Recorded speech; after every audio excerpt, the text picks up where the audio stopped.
প্রিয় অষ্টম শ্রেণীর শিক্ষার্থীরা, পড়াশোনা করি চ্যানেলের পক্ষ থেকে তোমাদেরকে অনেক অনেক অভিনন্দন। আমরা আজকে তোমাদের গণিতের ষষ্ঠ অধ্যায় অর্থাৎ অবস্থান মানচিত্রে স্থানাঙ্ক জ্যামিতি এই অধ্যায়ের 130 পৃষ্ঠার আমাদের যদিও একক কাজটা করানোর কথা ছিল, তো আসলে এই একক কাজটা আমরা এর পরের পার্টে করব। কেননা আমরা আজকে যেটা শিখবো আমি বলবো যে এই অধ্যায়ের সবচেয়ে গুরুত্বপূর্ণ পার্ট, অর্থাৎ কিভাবে বিন্দুর স্থানাঙ্কগুলো গ্রাফ কাগজ বা লেখ কাগজে বসাতে হয় সেটা শিখলে তোমরা এটা কিন্তু নিজেরাই করতে পারবে। তাছাড়াও আমরা এটা করাবো পরের পার্টে। তো এখানে দেখো আমি কতগুলো স্থানাঙ্ক নিয়েছি, এগুলোকে স্থানাঙ্ক বলা হয়। হ্যাঁ, মানে একটা যে বিন্দু থাকে, এই বিন্দুর দুটো দিক থাকে, একটা হচ্ছে এটাকে আমরা বলি এক্স স্থানাঙ্ক আর এটাকে বলা হয় ওয়াই স্থানাঙ্ক। আমরা এইভাবে লিখে দিচ্ছি। এটা কখনো দেখো সমান চিহ্ন দিয়ে দেওয়া হয় না, A5 6 এরকম। তো এই যে প্রথম যে মানটা থাকে, হ্যাঁ, এই যে 5, এটার দেখো দুইটা নাম আছে। একটা বাংলায় যেটা বলা হয় সেটা হচ্ছে ভুজ, তো একে অন্যভাবে কখনো আমরা বলি এক্স স্থানাঙ্ক, অর্থাৎ এটা এক্স এর মান। আর এই দ্বিতীয় যে মানটা এটাকে বলা হয় কোটি। এটা সেই অযুত লক্ষ কোটি না, নরমালি এটার নাম হচ্ছে কোটি। তো এটার আরেকটা নাম হচ্ছে ওয়াই স্থানাঙ্ক, ওয়াই স্থানাঙ্ক। এখন আমরা তোমাদের একটা দেখো সূত্র লিখে দিচ্ছি, সেটা হচ্ছে যে ভুজ অথবা এর নাম হচ্ছে কি এক্স স্থানাঙ্ক, বা তোমরা যদি ভাবো যে প্রথমটা যেটাই মনে রাখো, এক্স স্থানাঙ্ক যদি কোনো প্লাস মান হয়, প্লাস হলে এই যে এখানে দেখো ভুজ হচ্ছে প্লাস, কোটির কথা আমরা পরে বলছি, এটাও ভুজ প্লাস, এখানেও ভুজ প্লাস, অর্থাৎ এক্স এর মানটা। আর জিরো হলে কি হবে সেটা আমরা পরে আসবো। তো এই ভুজ বা এক্স স্থানাঙ্ক যদি প্লাস হয়, হ্যাঁ, প্লাস হলে তাহলে এটা আসলে জিরো না, আমরা এই যে দুই অক্ষের যে ছেদ বিন্দু থাকে যেটা মূল বিন্দু বলা হয়, এটা ও। তো এইটা হচ্ছে মূল বিন্দু, ব্র্যাকেটে লিখে দিলাম ও, হতে হতে ডান দিকে যেতে হবে, ডান দিকে। হ্যাঁ, কত ঘর যাব? এই যে এখানে দেখো আমরা লেখ কাগজ দেখাচ্ছি, পরবর্তীতে প্র্যাকটিক্যালি করব এখনই। যে এই যে এখান থেকে যদি 5 লেখা থাকে ভুজ, তাহলে এই ডান দিকে 1 2 3 4 5, 8 হলে এরকম 8 ঘর এরকম যেতে হবে, কখনো 10 ঘর, যে সংখ্যাটাই ভুজে লেখা থাকবে, তাহলে ওই মূল বিন্দু ও থেকে ডান দিকে এত ঘর যাবে। আচ্ছা, এবার দেখো ভুজ অর্থাৎ এই এক্স স্থানাঙ্ক যদি মাইনাস হয়, মাইনাস হলে হ্যাঁ এইটার যে অবস্থান হবে ওই মূল বিন্দু অর্থাৎ ও থেকে বাম দিকে যেতে হবে। মূল বিন্দু ও হতে প্রথমে কিন্তু আমরা এক্স স্থানাঙ্কেই যাই, বাম দিকে কত ঘর যত লেখা থাকবে। এই যে দেখো ভুজ এখানে -5 আছে, তাহলে আমাদের এই মূল বিন্দু, হ্যাঁ, এই যে ও, এখান থেকে বাম দিকে, এটা হচ্ছে বাম, বাম দিকে 5 ঘর যেতে হবে। 7 লেখা থাকলে ছোট ঘর 7টা যেতে হবে। তো কখনো আমরা ঘর কম বেশি করে ধরি, সেগুলো আমরা আস্তে আস্তে বোঝার চেষ্টা করব। যদি এক ঘরের মানই আমরা 2 ধরি, তাহলে 5 লেখা থাকলে 10 ঘর যেতে হবে। এইভাবে সেই বিষয়গুলো পরে আস্তে আস্তে আসবে। যেমন হচ্ছে যে 2 ঘরের মান যদি 1 ধরো, হ্যাঁ, তাহলে 5 এর জন্য যেতে হবে 10 ঘর, কেননা 2টা ঘর যাওয়ার পরে 1, আবার 2টা ঘর গেলে তারপরে 1। তো নর্মালি আমরা সাধারণত এক ঘরের মান 1 করেই ধরি, তাহলে 5 লেখা থাকলে 5 ঘর, 7 লেখা থাকলে 7 ঘর।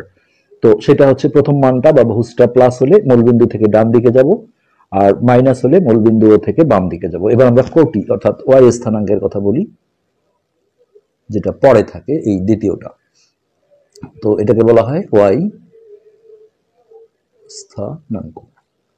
তো এইটা যদি প্লাস মান হয়, প্লাস হলে এটা কিন্তু আর মূল বিন্দু থেকে যাবে না, কেননা এটার নিয়মটা যেটা সেটা হচ্ছে দেখো এই 5 6 আমরা যখন বসাতে যাব, তাহলে এখানে ভুজ প্লাস এই মূল বিন্দু থেকে আমরা ছোট ঘর 1 2 3 4 5 এইভাবে আসবো, কিন্তু এখানে কোনো ফোঁটা দেব না। কোটির মান যখন 6, তাহলে ওই বিন্দুটা থেকেই উপরের দিকে যাবে, মানে কোটি বা ওয়াই স্থানাঙ্ক প্লাস হলে উপরে যায়, মাইনাস হলে নিচে যায়, কিন্তু তার আগে এই ভুজ যত আছে সেইখানে কিন্তু যেতে হবে। তো এই জন্য আমরা এখানে মূল বিন্দু থেকে বলবো না, এখানে আমরা বলবো যেটা সেটা হচ্ছে যে ওয়াই স্থানাঙ্ক হচ্ছে যে যদি প্লাস হলে, আসলে ভাষাটা মেলেনি, যদি প্লাস হয়, যদি প্লাস হয়, যদি প্লাস হয়। আচ্ছা, যদি প্লাস হয়, হ্যাঁ, তাহলে ওই যে ভুজের যে জায়গাটা আমরা যাব সেইখান থেকে উপরে যাব, এটা আমরা প্র্যাকটিক্যালি করব পরে। তারপরে কোটি অর্থাৎ এই ওয়াই স্থানাঙ্কটাই, হ্যাঁ, যদি মাইনাস মান হয়, তাহলে ওই যে আমরা ভুজের যে জায়গাটায় গেলাম 5 ঘর, সেটা প্লাস, ভুজটা প্লাস হলে ডান দিকে, মাইনাস হলে বাম দিকে, সেই জায়গা থেকে নিচের দিকে যেতে হবে। তাহলে এখানে সরাসরি লিখে দিলাম, কিন্তু মূল বিন্দু থেকে কিন্তু এটা বলা হয়নি। তো এই জিনিসটা জানা থাকলেই আমি মনে করি যে তোমরা যে কোনো বিন্দুর স্থানাঙ্ক কিন্তু লেখ কাগজে বসাতে পারো। আর যখন দেখা যায় যে তোমাদের কোনো বিন্দু বসাতে গেলে এরকম মাইনাস মান থাকে, তখন লেখ কাগজটা, আমরা এখনই লেখ কাগজে যাব, এরকম প্লাস প্যাটার্ন করে দাগ দিতে হয়। আবার যদি দেখো যে কোনো মাইনাস মান নেই, সব প্লাস, তখন এরকম কিছুটা এল প্যাটার্ন করে নিলে করা যায়। ধরো যে এরকম এল, সেটা এই জায়গায় একটু ক্রস করে দেওয়া যায়, কারণ প্লাস মানগুলো আসলে এই জায়গাটায় থাকে, এই জায়গাটা। তো এবার আমরা দেখো এই যতগুলো বিন্দু আমরা নিয়েছি সবগুলো তোমাদের এখানে বসিয়ে দেখাবো। তো আমাদের যেহেতু এখানে মাইনাস মানও আছে, আমরা প্লাস প্যাটার্ন করব। মোটামুটি যেটা তোমার কাছে মনে হয় যে মিডিল, মাঝামাঝি, সেই রেখাটা এইভাবে দাগ দিয়ে নেবে। তো এগুলো পেন্সিল দিয়ে করতে হয়, আসলে ভিডিওতে ভালো দেখা যায় না, জন্য আমরা পেন ইউজ করছি। তো এটা অনুভূমিক অক্ষ বা এক্স অক্ষ বলা হয়। এটা মনে রাখতে হবে, এই ডান সাইডটায় দিতে হয়, এরকম সবগুলো তীর চিহ্ন থাকবে, এবং এটা হচ্ছে এক্স, আর এই বাম দিকে হচ্ছে এক্স এর মাথায় এরকম একটা ড্যাশ দিতে হয়, এক্স ড্যাশ। আর ওয়াই অক্ষটা হচ্ছে উলম্ব রেখা, যেটা এটাও আমরা দেখো মাঝামাঝি মোটামুটি নিয়েছি, হ্যাঁ, এরকম লম্ব আকারে একটা রেখা দেবো। এইটা হচ্ছে পুরোটা আমাদের ওয়াই অক্ষ। তো উপরে ওয়াই এর ক্ষেত্রে উপরে দিতে হয় ওয়াই, এক্স এর ক্ষেত্রে হচ্ছে ডানে এক্স আর বামে হচ্ছে এক্স ড্যাশ। আর ওয়াই এর ক্ষেত্রে দেখো উপরে ওয়াই আর নিচে হচ্ছে ওয়াই ড্যাশ, অর্থাৎ যেদিকে মাইনাস থাকে সেগুলো হচ্ছে ড্যাশ। ভুজের মাইনাস থাকলে আমরা বলেছি যে মূলবিন্দু ও থেকে বামে যায়, তাহলে এটা ড্যাশ। আর কোটি অর্থাৎ ওয়াই স্থানাঙ্ক মাইনাস হলে নিচে যায়, তাহলে এটা ড্যাশ। আর এইটা হচ্ছে আমাদের মূলবিন্দু ও, এর স্থানাঙ্ক সবসময় তোমরা মাথায় রাখবে 0 0। হ্যাঁ, 0 0। ওকে, এখন দেখো আমরা এই বিন্দুগুলো অনায়াসে বসাতে পারবো। হ্যাঁ, এই যে 5 6 বিন্দুটা বসাতে গেলে আমরা এখানে কি করেছি, যে ভুজ অর্থাৎ এক্স স্থানাঙ্ক বা প্রথমটা যেটি ধরো প্লাস যদি হয়, তাহলে এই মূলবিন্দু ও থেকে ডান দিকে যাবে।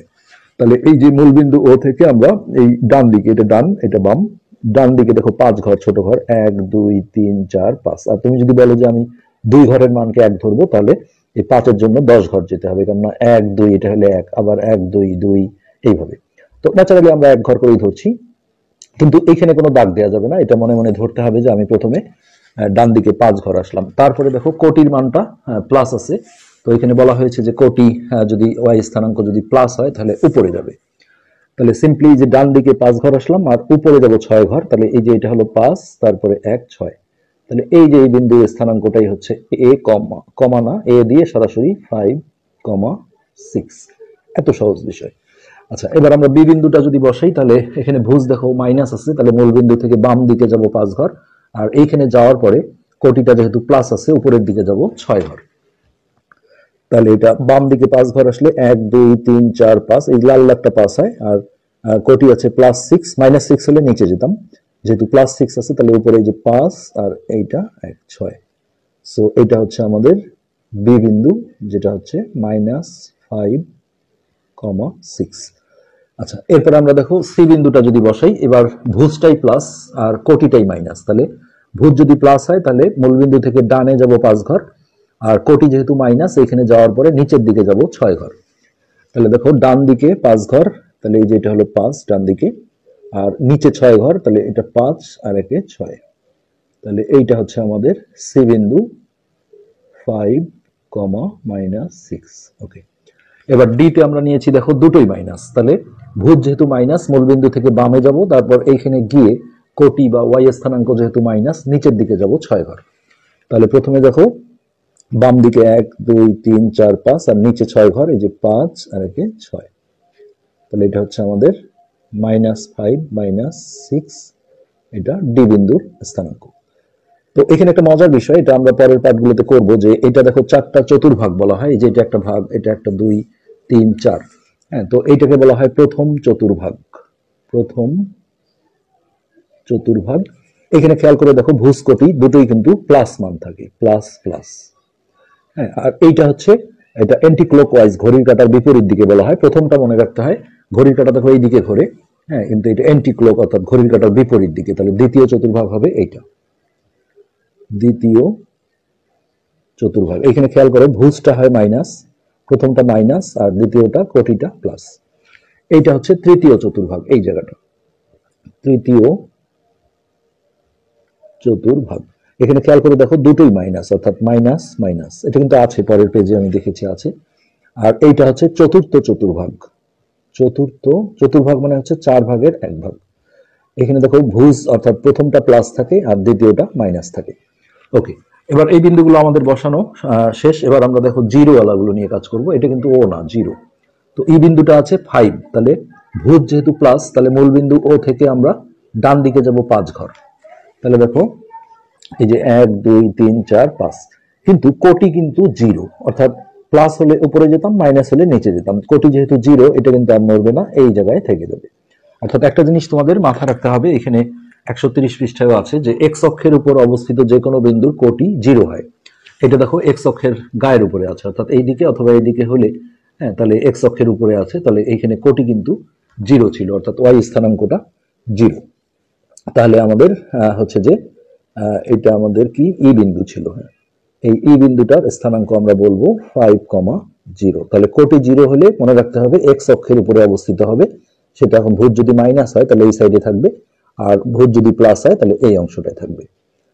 আচ্ছা, এরপরে আমরা দেখি যে এটা -5,0, তাহলে ভুজ মাইনাস, তাহলে মূল বিন্দু থেকে বাম দিকে 5 ঘর, আর কোটি যেহেতু জিরো, এটা দেখো উপর নিচ কোথাও যাবে না, এইখানে এসে থেমে যাবে। এটা হচ্ছে এফ, যার স্থানাঙ্ক -5,0। একটা চিত্রের মধ্যে আমরা সমস্ত বিন্দুগুলি তোমাদের শিখিয়ে দিচ্ছি। এরপর জি বিন্দু আছে ভুজ জিরো কোটি প্লাস, আর এরপরটা আমরা পাবো ভুজ জিরো কোটি মাইনাস। হ্যাঁ, তাহলে ভুজ যদি জিরো হয় তাহলে আমাদের প্রথমেই তো স্টার্টটা হয় এইখান থেকে। দেখো ভুজের মান প্লাস হলে আমরা ডানে যাই, মাইনাস হলে বামে যাই, কিন্তু সেটাই তো জিরো, যার কারণে এটা নড়বে না, এখানেই থাকবে। এখন কোটির মানটার উপরেই হ্যাঁ নির্ভর করবে, যে কোটিটা যেহেতু 8 আছে, 08, তাহলে কোটি বা ওয়াই স্থানাঙ্ক প্লাস হলে এখান থেকে উপরে যাবে ওয়াই অক্ষ বরাবর, আর যদি মাইনাস হয় কোটির মান বা ওয়াই স্থানাঙ্ক তাহলে নিচে যাবে। তাহলে আমরা উপরে দেখো 8 ঘর যাব, 5 6 7 8, এই স্থানাঙ্কটা, এটা হচ্ছে আমাদের জি বিন্দু 0,8, এই জি বিন্দু হয়ে গেল। এবার এইচ বিন্দুতে আছে 0 - 10, তাহলে ভুজ যদি জিরো হয় তাহলে এখানে মূল বিন্দু থেকে ডান বাম কোথাও যাবে না, কিন্তু কোটি যেহেতু -10, তাহলে মাইনাস হলে এই বরাবর নিচের দিকে 10 ঘর, 5 5 10, এই বিন্দুটা হচ্ছে আমাদের এইচ, যার স্থানাঙ্ক 0,-10, এটা। আর লাস্ট যেটা আমরা দিয়েছিলাম মূল বিন্দু ও, এটা কিন্তু 0 0। তো এখানে খেয়াল করে দেখো যে ভুজ যদি জিরো হয় তাহলে ওয়াই অক্ষের উপর অবস্থিত হয়, এই পুরোটাই ওয়াই অক্ষ। এই যে এখানে ভুজ জিরো ছিল, হ্যাঁ, ওয়াই অক্ষের উপরে ছিল, আর কোটি জিরো হলে এক্স অক্ষের উপর অবস্থিত হয়। তো এটা জানা থাকলে আমরা পরবর্তী পার্টে যে একক কাজটা করব একদম খুবই সিম্পলি করতে পারবো। আজকে এই পর্যন্তই, ধন্যবাদ।